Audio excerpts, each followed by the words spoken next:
महावितरणच्या बेजबाबदारपणामुळे बळीराजाचा संसार उघड्यावर. वारंवार तक्रार करूनही दुर्लक्ष केल्याने संत्रा बागेसह गव्हाचे पीक खाक. कडमेश्वर तालुक्यातील सावंगी व्यवहार शिवारात महावितरणच्या अत्यंत आडमुठ्या आणि बेजबाबदार कारभारामुळे एका कष्टकरी शेतकऱ्याचे सोन्यासारखे पीक डोळ्यादेखत जळून राख झाले आहे.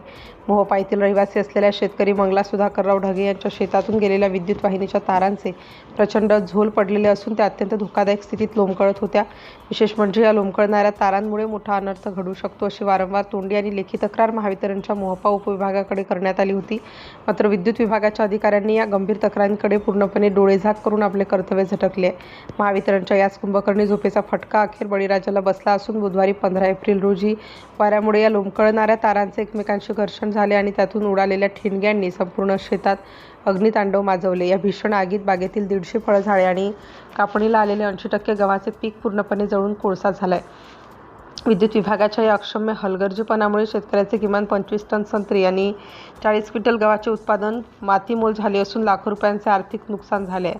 तक्रारी करूनही वेळेत दुरुस्ती न करणाऱ्या महावितरणच्या या गलथान कारभाराबद्दल परिसरात प्रचंड संताप व्यक्त केला जात असून प्रशासनाने तातडीने या नुकसानीचा पंचनामा करून पीडित शेतकऱ्याला संपूर्ण भरपाई मिळवून द्यावी आणि दोषी अधिकाऱ्यावर कठोर कारवाई करावी अशी मागणी मंगला ढगे यांनी तहसीलदार विकास बिक्कड यांच्याकडे सादर केलेल्या निवेदनातून केली आहे.